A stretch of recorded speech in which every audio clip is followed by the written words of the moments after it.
오늘은 부활절입니다.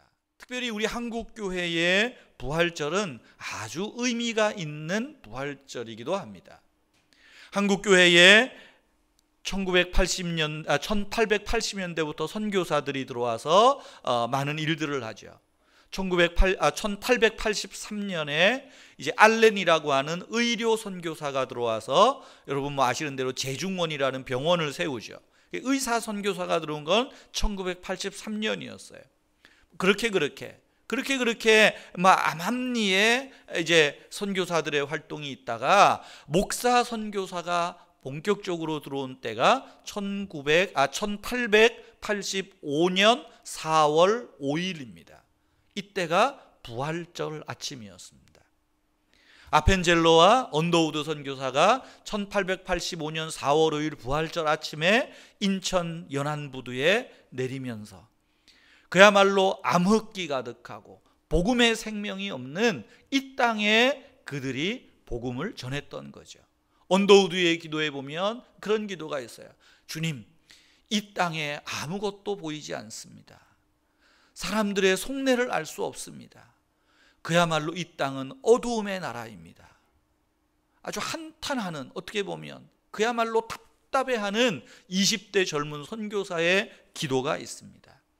여러분, 그 선교사들의 기도를 통하여서 이 땅에 복음이 심어지게 되고 광명한 세상이 전개되었다. 그런 면에서 우리 한국교회의 부활절은 그 어떤 부활주일보다 의미 있는 그런 부활주일입니다. 여러분, 우리가 부활주일을 지킵니다. 이날은 죽음을 이기고 사흘 만에 다시 살아나신 예수의 부활을 지키며 감사하며 예배로 드리는 날입니다. 여러분, 우리가 부활절 예배를 드리면서 꼭 기억해야 될 사실이 하나 있습니다.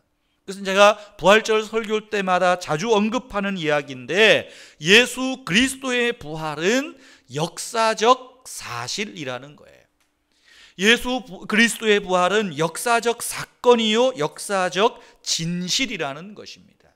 우리가 믿건 안 믿건, 내가 믿는다고 해서 없던 사건이 생기는 것 아니고, 내가 안 믿는다고 해서 있던 사건이 없어지는 것이 아닙니다. 이 예수 부활의 사건은 인류 역사의 한복판에 일어난 하나님의 엄연한 역사적 진실이요 사건이었다 하는 것을 우리가 믿어야 한다는 거예요. 많은 사람들이 예수의 부활을 믿으려 하지 않습니다. 예수의 부활은 예수의 제자들이 꾸며낸 이야기라고, 조작된 이야기라고 말합니다. 소설이라고 말합니다. 또 예수님이 죽은 게 아니라 졸도했다가 선선한 무덤에 들어가서 정신 차리고 나온 거다라고 이야기하기도 합니다. 왜냐하면 예수의 부활, 죽은 자가 다시 살아났다는 것은 우리의 이성으로, 논리로, 생각으로 도무지 불가능한 일이기 때문이에요. 그래서 우리는 이 부활을 잘 믿으려 하지 않습니다. 다만 사건이 아니라, 내가 이 세상에 살다가 죽으면 더 좋은 세상에서 다시 살아나면 좋겠다, 이런 정도의 부활로 생각하는 것 같아요. 기독교 부활을 믿지 않아도 내가 이 땅에서 이렇게 고생하며 살았는데, 힌두교에서 혹은 불교에서 말하는 것처럼 다음에 환생할 때는 좀 양반으로, 돈 많은 집 자식으로, 좀 회장님으로 이렇게 다시 환생하면 좋겠다, 이런 정도로 부활을 생각하고 있는 것 같아요. 이것은 부활이 아닙니다. 우리가 이 부활절을 지키는 것은 그런 우리의 환생이나 꾸며낸 이야기를 더 확실하게 하기 위해서 지키는 게 아니라는 거예요. 믿을 수 없는 사건이지만 이 믿을 수 없는 사건이 인류 역사의 한복판에 일어난 것을 기념하는 기념일이라는 거예요. 여러분, 놀라운 사실은 예수님의 제자들도 예수님이 다시 살아난 것을 믿지 못했다는 거예요. 예수님을 가까이 따랐던 그 많은 여인들조차도 예수님이 부활한 것을 보고도 믿지 않았다는 거예요. 성경은 이 사람들이 믿지 않았던 것을 솔직하게 이야기합니다. 그들이 보고도 믿지 아니하니라. 마태, 마가, 누가, 요한복음을 보세요. 예수님이 부활하신 날 그 아침에 예수님의 음성을 듣고 예수님을 보았던 사람들이 할렐루야, 주님이 다시 사셨습니다, 오늘 부른 찬송처럼 예수 부활하셨네, 할렐루야, 여러분 찬송하지 않습니다. 두려워 떨었습니다. 믿지 못했습니다. 웃기지 말라고, 말도 안 되는 소리 하지 말라고 예수의 부활을 목격한 사람들의 말을 터부시 여겼다는 거예요. 여러분, 오히려 그 사실이, 믿지 못했던 그 기록이 오히려 예수님의 부활이 사실인 것을, 진실인 것을 역설적으로 증명하고 있다는 것을 우리는 마음 한켠에 열어두고 보아야 됩니다.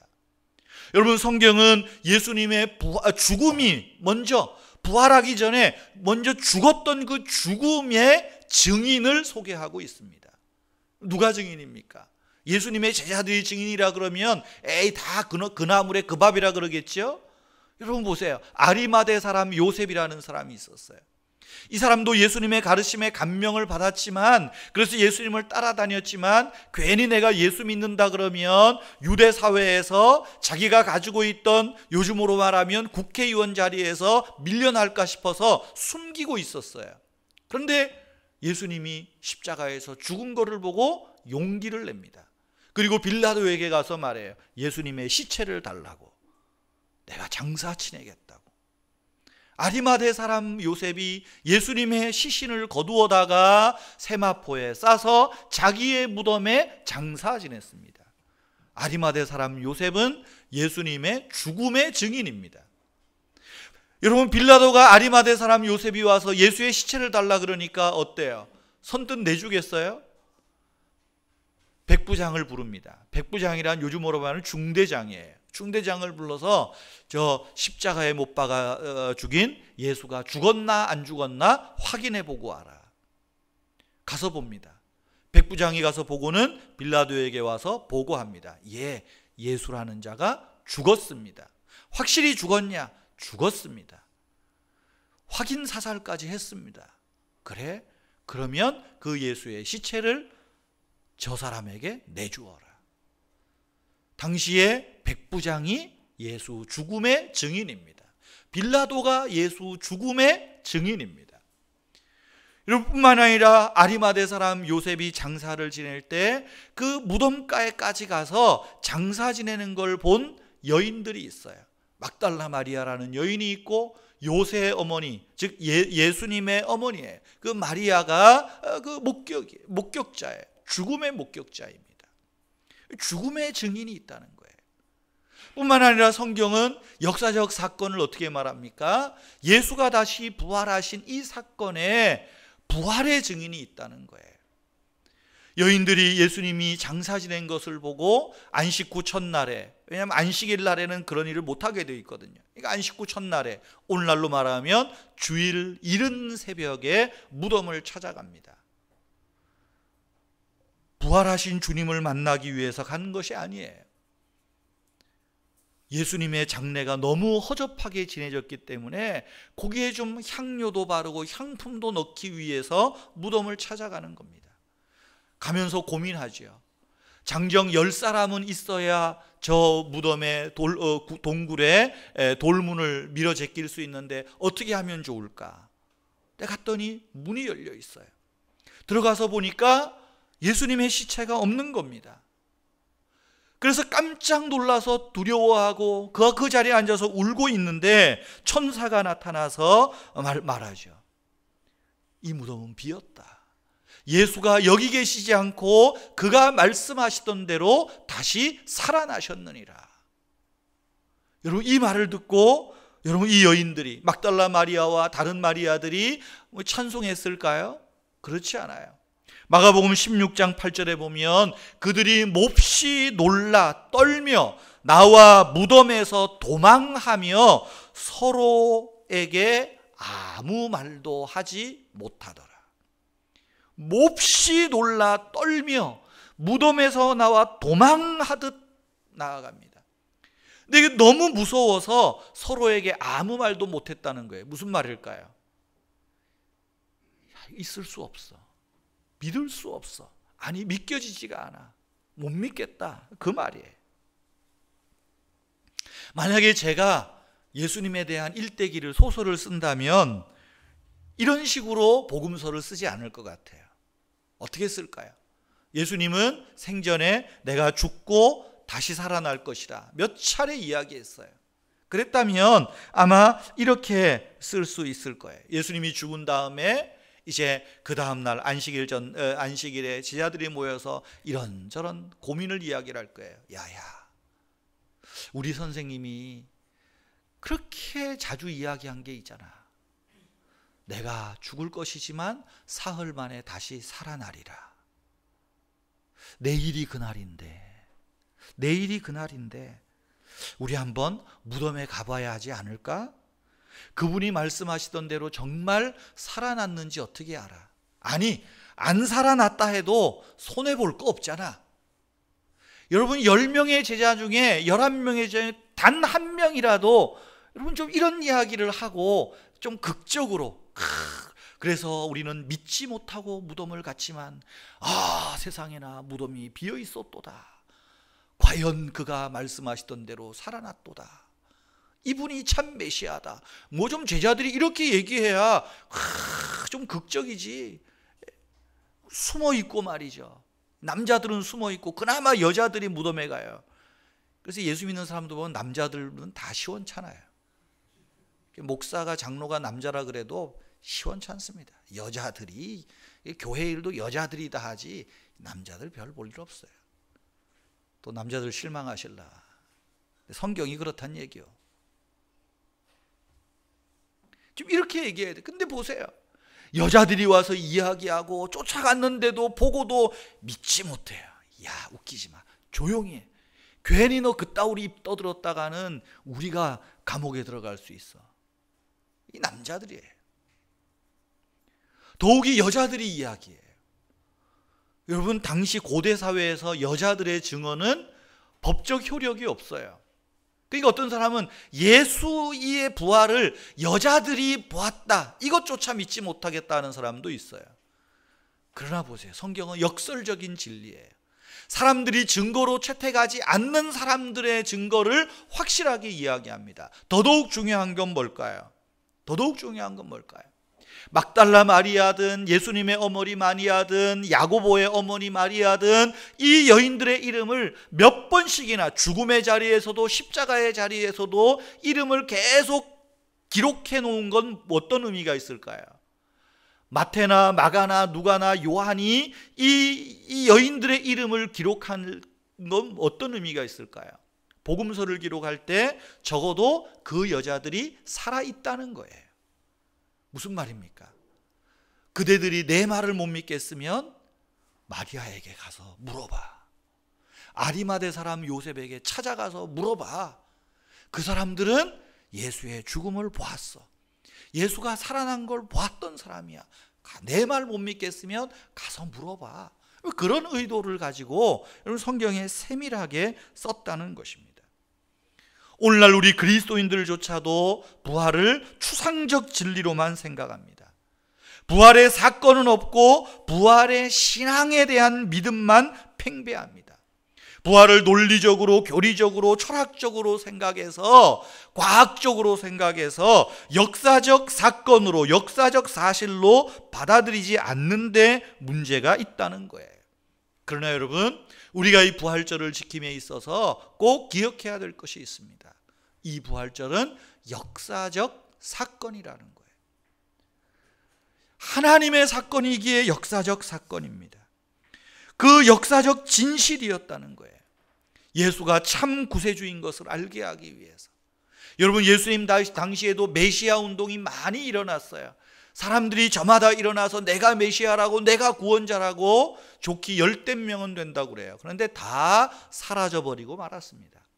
그러나 예수 그리스도만이, 예수의 운동, 복음의 운동, 기독교 운동만이 2000년을 넘어서도 더 확산되고 더 생명력 있는 것은 무엇이겠습니까? 이것이 진실이기에, 이것이 사실이기에, 오늘날 우리에게 주시는 생명의 능력을 주는 사건이기 때문에 오늘도 우리에게 이어져 내려오고 있다는 거예요. 때문에 성경은 우리에게 부활을 이야기하는 겁니다. 이 부활의 사건을 믿어 의심치 말라고 하는 것입니다. 주님의 부활 사건은 단지 주님 한 분의 이야기로 끝나는 것이 아닙니다. 예수님이 부활하셨다는 것은 이제 부활하신 예수 그리스도를 나의 주님으로 믿고 사는 그의 제자들에게도, 성도들에게도 동일한 부활의 능력 안에서 살아가는 근거가 된다는 것입니다. 예수님이 부활하셔서 다시 죽지 않고 하늘로 올라가셨어요.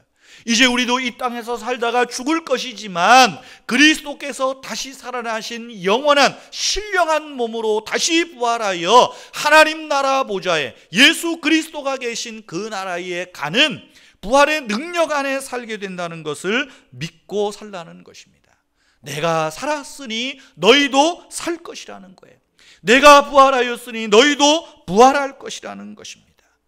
부활 생명은 이 땅에서 다음 단계로 향하는 사건입니다. 그래서 그리스도인들은 죽음을 끝이라고 생각하지 않습니다. 죽음은 부활로 나아가는 관문이라고 믿고 있는 거예요. 오늘 우리가 함께 로마서 6장의 말씀을 읽었습니다. 로마서 6장은 예수 그리스도께서 십자가에서 우리를 위해서 죽으시고 부활하신 이유를 설명하고 있습니다. 한마디로 말하면 예수님이 죽으시고 부활하신 이유가 뭡니까? 목적이 무엇입니까? 4절 하반절에 있는 말씀대로 하면 우리로 또한 새 생명 가운데서 행하게 하려 함이라. 새 생명이에요. 죽을 생명이 아니라 부활할 생명, 사망이 아니라 죄가 아니라 의의 생명 안에서 살게 하려는 것입니다. 우리로 하여금 진정한 의미에서 살아있는 자로 살게 하기 위해서 주님이 다시 살아나셨다는 거예요. 여러분, 살아있다고 해서 다 살아있는 자가 아닙니다. 사대교회를 향해서 주님이 말씀하신 것을 보면 너희가 살았다 하는 이름은 가졌으나 실상은 죽은 자라는 표현이 있어요. 우리의 생명도 보세요. 똑같이 숨을 쉬고 있다 그래서 다 살아있는 게 아닙니다. 어떤 사람은 중환자실에 누워있는 사람도 있어요. 그 사람 살아있는 사람 아닙니까? 살아있는 거예요. 그러나 살았지만 죽은 거와 마찬가지 아니에요? 산소호흡기 끼고 있는 사람이 살았어요. 누구도 죽었다고 말하지 않아요. 그러나 살았다고 말할 수는 없는 거예요. 여러분, 오늘 우리가 이 오늘이라고 하는 우리의 삶과 현실에서 우리가 부활의 능력을 체험하며 부활의 능력 안에서 새 생명 가운데 살아가게 하기 위해서, 하늘의 생명으로 살아가게 하기 위해서 우리 주님이 죽으시고 부활하셨다. 성경은 그렇게 말하고 있습니다. 그러면 사랑하는 성도 여러분, 오늘 우리가 이 새 생명 가운데 살아가는 비밀이 무엇이겠습니까? 새 생명 안에서 우리가 이 땅에 살지만 하늘의 생명을 누리고 사는 그 비법, 비밀이 무엇일까요? 오늘 6장 말씀에는 그 비밀을 3가지 단어로 우리에게 소개하고 있습니다. 첫째는 알라는 거예요. 알고 있으라. 알라. 우리는 가끔 신앙생활하면서 그렇게 말씀하는 분들이 있습니다. 내가 아직 죽지 못해서 그래요. 내가 죽어야죠. 내가 죽어야죠. 그러면서 내가 믿음 생활에서 실패했음을 고백하는 사람이 있습니다. 내가 죽지 못해서 분노를 냈고, 내가 죽지 못해서 미워하고, 내가 죽지 못했다고. 뭐가 죽는 겁니까 도대체? 뭐가 죽는 거예요? 그러나 본문은 우리가 죽어야 한다고 말하지 않아요.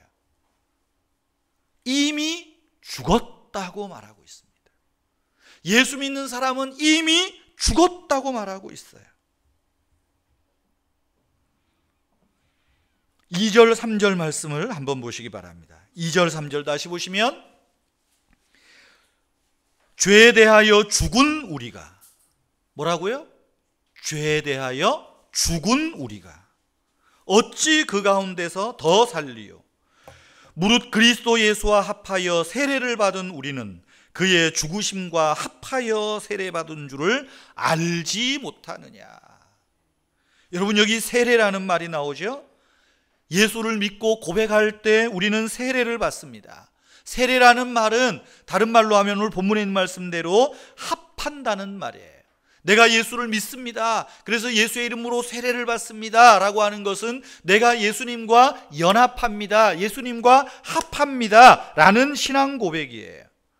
여러분, 이 합하는 신앙 고백을 오늘 본문에서는 뭐라고 말합니까? 내가 예수를 믿고 세례를 받음으로 예수와 합하는 이 행위를 가리켜서 이미 죄에 대하여서 죽는 것이라고 말하고 있어요.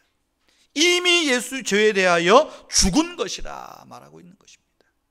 4절 5절 보세요. 6장 4절 5절에 보면 그러므로 우리가 그의 죽으심과 합하여 세례를 받음으로 그와 함께 장사되었나니 이는 아버지의 영광으로 말미암아 그리스도를 죽은 자 가운데서 살리심과 같이 우리로 또한 새 생명 가운데서 행하게 하려 함이라. 만일 우리가 그의 죽으심과 같은 모양으로 연합한 자가 되었으면 그의 부활과 같은 모양으로 연합한 자가 되리라. 무슨 말입니까? 지금 성경은 우리에게 무엇을 알고 있으라고 말해요? 우리가 예수 그리스도를 믿는 순간에 우리는 이미 죄에 대하여서는 죽은 자요, 예수가 부활하셨듯이 의에 대하여, 생명에 대하여, 하나님께 대하여는 살아있는 자로 알고 있으라는 거예요.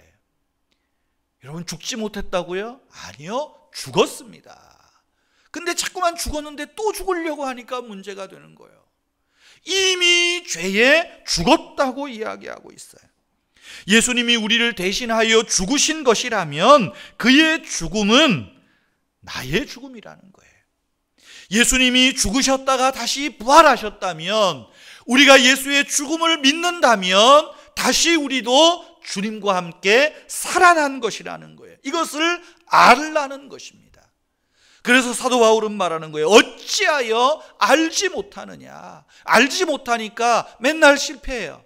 알지 못하니까 맨날 내가 죽어야 되는데 죽지 못해서 그래요. 주님을 십자가에 또 못 박으실랍니까? 2차 대전이 끝났을 때 이런 일이 있었다 그럽니다. 일본이 아시아를 막 다 점령해버렸잖아요. 필리핀 정글에서 있었던 이야기예요. 2차 대전이 끝났는데 그 정글 속에 있던 일본 군인들이 전쟁 끝난 이야기를 듣지 못했어요. 그리고 길을 잃었겠죠. 어떻게 살았는지 모르겠어요. 그러다가 1974년에 히로 오사다 중위가 밀림에서 발견된 거예요. 많은 사람이 죽고 어떻게 생명을 연명했겠죠. 30년 동안을, 45년 끝나고 71년이니까 30년 동안을 밀림에서 숨어 지냈어요. 나오려고, 마을 쳐서 나오려고 보니까 예전에 자기네 식민지 나라가 아닌 것 같더라는 거예요. 괜히 잘못 나왔다가는 죽을 것 같으니까 그냥 밀림에 은둔에 있었던 거죠.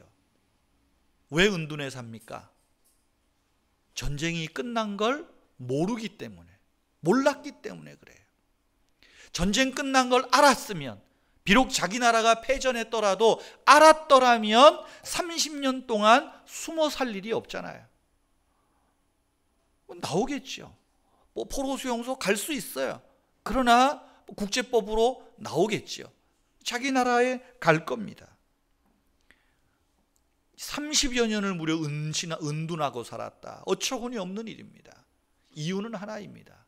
몰랐기 때문에. 이런 일은 우리에게도 일어납니다. 그리스도인들이 이미 죄에 대하여 죽었다는 사실을 모른 채 살고 있어요. 예수님이 십자가에서 죽었을 때 우리도 죽었다는 것을 여러분 알라. 6절 말씀도 보세요. 우리가 알거니와 우리 옛사람이 예수와 함께 십자가에 못 박힌 것은 죄의 몸이 죽어 다시는 우리가 죄에게 종노릇하지 아니하려 함이라.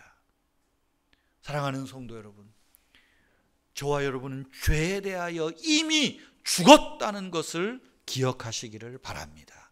죄에 종노릇하지 마십시오. 우리는 이미 죄에 죽었습니다. 두 번째, 오늘 본문은 어떻게 말합니까? 여기라고 말합니다. 우리 자신을 죽은 자로 여기라는 거예요. 11절 말씀 보세요. 이와 같이 너희도 너희 자신을 죄에 대하여는 죽은 자로 그리스도 예수 안에서는 하나님에 대하여 살아있는 자로 여길지어다. 여기라고 말해요. 여기라. 여기 여기라는 말은 회계학에서 쓰는 용어입니다. 계산한다는 말이에요. 계산한다. 계산은 사실에 근거하잖아요. 계산은 정확해야 됩니다. 우리가 죄에 대하여 죽은 것, 예수님이 십자가에 죽은 내 죄를 위하여 죽은 것, 이미 계산 끝났다는 거예요. 아, 주님이 내 죄를 계산해 주셨다, 여기라는 거예요. 그리스도 예수 안에서 하나님께 대하여도 마찬가지입니다. 내가 하나님께 대하여 살아갈 수 있는 모든 발판을 주님이 이미 계산해 주셨다, 그렇게 여기라고 말하는 거예요. 늘 그 사실을 인식하며 생활화하라는 거예요. 늘 나 자신을 일깨우며 살라는 것입니다. 나는 죄에 대하여는 죽고 하나님께 대하여는 살았다. 나는 마귀에 대하여서는 죽고 하나님께 대하여는 살아있는 자로 여길지어다. 아는 것에서 이제는 날마다 그 계산서를 보며 살라는 거예요. 여길지어다. 우리는 예수를 믿고 고백할 때 세례를 받아요. 세례받는 것은 장례식과 같은 거예요. 나는 예수님과 함께 죽었습니다. 뿐만 아니라 세례식은 부활의식이에요. 나는 다시 예수님과 함께 살았습니다. 내가 예수와 함께 죽고 사는 것을 확인하는 거예요. 세례식은 단 한 번의 사건이지만, 단 한 번 우리가 믿음으로 고백하고 하지만, 이것을 여기라는 말은 뭐겠습니까? 매일 매 순간 적용하며 사는 것이 신앙생활이라는 거예요. 사도 바울은 그렇게 고백합니다. 나는 날마다 죽노라. 나는 날마다 죽노라. 그렇다고 바울이 날마다 스스로 목숨을 학대했겠어요? 그것이 아닙니다. 나는 날마다 죽노라. 죄가 생기고 죄가 유혹될 때마다 나는 죄에 대하여는 죽고 하나님에 대하여는 살았다. 그래서 나는 날마다 죽노라 하는 말은 나는 날마다 살아있노라, 하나님께 대하여. 이 말과 같은 것입니다. 예수님의 부활 사건은 우리가 죄에 대하여는 죽고 의에 대하여 살아있음을 알게 하는 사건입니다. 예수님의 부활 사건은 이제 우리가 하나님께 대하여 살아있는 자로 여기며 살도록 용기와 동기를 부여해 주는 사건임을 믿으시기를 바랍니다. 여러분, 죽은 자는 유혹을 받지 않습니다. 죽은 자는 욕심을 내지 않습니다. 여러분, 그래도 이 세상에서 죄가 고개를 쳐들고 나를 찾아올 때 이렇게 고백하십시다. 난 죽었어. 난 죽었어. 나는 하나님께 대하여 살아있는 사람이야. 여러분, 이런 고백, 이것이 여기라는 표현입니다. 세 번째, 오늘 본문은 우리에게 부활의 능력 가운데 사는 힘을 또 한 가지 이야기합니다. 들이라고 말합니다. 들이라고 말해요. 12절 13절 말씀 같이 한번 읽겠습니다. 12절 13절입니다. 다 같이요. 그러므로 너희는 죄가 너희 죽을 몸을 지배하지 못하게 하여 몸의 사욕에 순종하지 말고, 또한 너희 지체를 불의의 무기로 죄에게 내주지 말고, 오직 너희 자신을 죽은 자 가운데서 다시 살아난 자 같이 하나님께 드리며 너희 자신을 의의 무기로 하나님께 드리라 이야기합니다. 여러분, 신앙을 단순히 의식화시키는 게 아닙니다. 나는 죄에 대해서 죽었어, 하나님께 대해서 산 자로 여겨야지, 쇠뇌 교육이 아니에요. 더 나아가서 이제는 하나님께 나를 내어 드리라는 거예요. 내 몸을 드리라는 것입니다. 예수님의 부활 사건은 이제 우리가 우리의 몸을 어떻게 사용할 것인지, 우리의 시간을 어떻게 사용할 것인지 가르쳐 줍니다. 우리의 몸을 하나님의 목적을 위하여 드리라는 거예요. 우리의 몸을 죄 짓는 일에 쓰면 죄의 도구예요. 그러나 의로운 일에 쓰면 의의 도구가 되는 것입니다. 주께서 예수 그리스도를 통하여 우리를 위해서 죽으시고 다시 살게 하신 것은 오늘 말씀대로 우리의 지체를, 몸을 하나님께 드리도록 하기 위해서예요. 하나님께 드리도록 하기 위해서. 중국의 종교 지도자 워치만이라고 하는 분이 있습니다. 이분의 조금 신학적인 사상이 조금은 맞지 않는 부분도 있지만 참 아주 귀한 분입니다. 물론 이제 돌아가셨지만 그 워치만리의 후예들이 지금도 중국의 아주 지하 교회들에 계속해서 교회를 든든하게 지키고 있어요. 그분의 책에 보면 이런 이야기가 있습니다. 예수를 믿은 지 얼마 안 되는 한 형제가 하루는 여행을 하기 위해서 이제 이렇게 기차를 타게 됐어요. 미국은 기차 타면 10시간, 20시간 그렇잖아요. 근데 이제 이 사람은 혼자인데 이제 좌석에 보니까 세 사람이 일행이 있는 그 자리에 앉게 됐어요. 그러니까 여행하면 이렇게 마주보고 앉잖아요, 이제. 근데 이 세 사람이 이제 너무 장기간 여행이니까 이제 카드 놀이를 이제 하는 겁니다.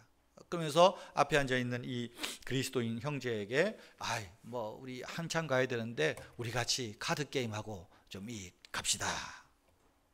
근데 이 형제가 가만히 있어요. 같이 합시다. 왜 그래요?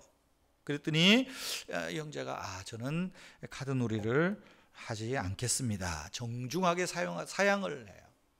그러니까 그래요. 당신 카드 놀이, 카드 게임 몰라요? 트럼프 할지 몰라요? 우리로 말하면 고스톱 못 쳐요? 그랬겠죠. 그랬더니 이 사람이 웃으면서 그렇게 이야기했다 그래요. 할 줄은 아는데 제가 가진 손이 내 손이 아니라서 그렇습니다. 깜짝 놀라서 당신 무슨 미친 소리 하느냐고, 어떻게 당신 손이 당신 손이 아니냐고. 그랬더니 이 형제가 웃으면서 자기가 예수님을 믿게 된 동기와 신앙을 쭉 간증하는 겁니다. 그러면서 그런 이야기를 하는 거예요.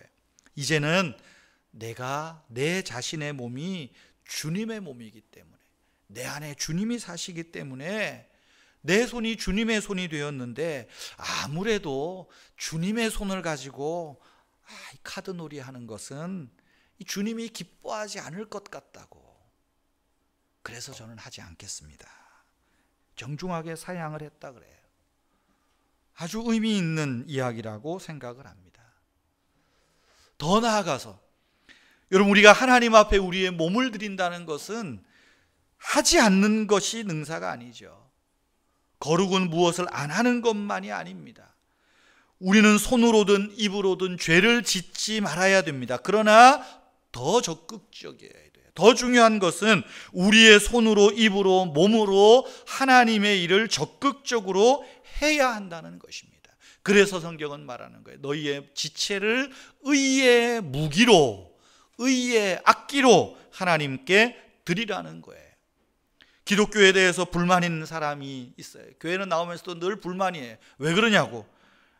그랬더니 신실하게 나오는 사람에게 왜 그러냐고. 그랬더니 이렇게 막 투덜거립니다.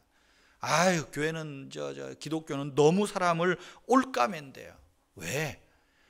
교회 나가면 술도 먹지 마라, 담배도 피지 마라, 제사도 하지 마라, 이것도 하지 마라, 저것도 하지 마라. 너무 하지 말라는 게 많아서 교회 가서도 어떨 때는 열받고 온다고.